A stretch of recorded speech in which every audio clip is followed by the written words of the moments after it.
ఇప్పుడున్న జనరేషన్ కూడా only insurance తీసేసుకుంటున్నారు. But ఏమొస్తుంది ఏం రాదు అనేది వాళ్ళకి ఐడియా లేదు. ఎవరో ఒకరు చెప్పారు, ఎక్కడో ఆన్లైన్లో ప్లాట్ఫామ్లో చెప్పారు అని చెప్పి. రియాలిటీ వేరు, జరుగుతున్నది వేరు. మీకు ఆన్లైన్లో లైక్ 500కి ₹1,00,00,000 టర్మ్ ఇన్సూరెన్స్ అంటారు, లైక్ 700కే హెల్త్ ఇన్సూరెన్స్ అంటారు.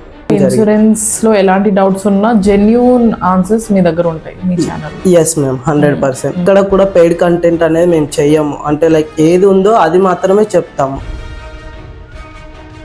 ఎక్కడ చూసినా end of the day insurance తీసుకుంటున్నారు, బట్ అవేర్నెస్ లేకపోవడం వల్ల రాంగ్ పాలసీలు తీసుకుంటున్నారు. ఓకే, రాంగ్ పాలసీస్ తీసుకోవడం వల్ల ఏమవుతుంది? యాక్చువల్లీ ఇన్సూరెన్స్ అనేది అసలు ఎందుకు అనేది ఒకసారి మనం చెక్ చేసినట్లయితే మనకి మేజర్గా అయిన ఇన్సూరెన్స్ వచ్చేసి 3 టైప్స్ మేడం. ఒకటి వెహికల్ ఇన్సూరెన్స్, రెండోది వచ్చేసి హెల్త్ ఇన్సూరెన్స్, మూడోది వచ్చేసి లైఫ్ ఇన్సూరెన్స్. ఓకే, ఇన్సూరెన్స్లో ఏదైనా ఒకటి మ్యాండేటరీ ఇన్సూరెన్స్ ఉంది అంటే as per government rule vehicle insurance అనేది మ్యాండేటరీ.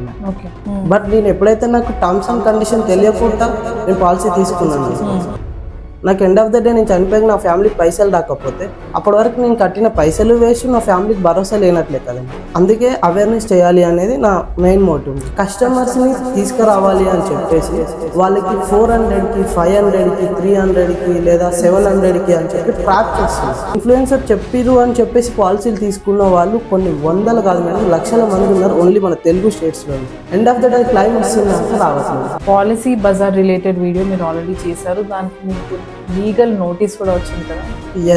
అక్కడ కొన్ని పెద్ద ఇన్ఫ్లుయెన్సర్లు మేడం వాళ్ళు ఫేమ్ అయ్యారు, అంటే చాలా మంచి కంటెంట్ చేసి ఫేమ్ అయ్యారు. బట్ మేము ఫేమ్ అయ్యాం కదా అని చెప్పేసి ప్రజలతో ఇలా ఆడుకుంటా అంటే నేను తీసుకోలేదు. మిస్ ఇన్ఫర్మేషన్ ఇచ్చి నేను చేస్తా అంటే నేను యాక్సెప్ట్ చేయను అని అదే చెప్పాను ఆ వీడియోలో. అది వైరల్ అవ్వడం వల్ల వాళ్ళు నాకు నోటీస్ పంపారు, లైక్ మీరు మా పేరు వాడారు, లైక్ మా ఇన్ఫ్లుయెన్సర్ల పేరు వాడారు, సో మీ మీద మేము కంటెంట్ ఆఫ్ కోర్టులో అది వేస్తామని ఒక లీగల్ నోటీస్ పంపించాం. దానికి కూడా రిప్లై ఇవ్వడం జరిగింది.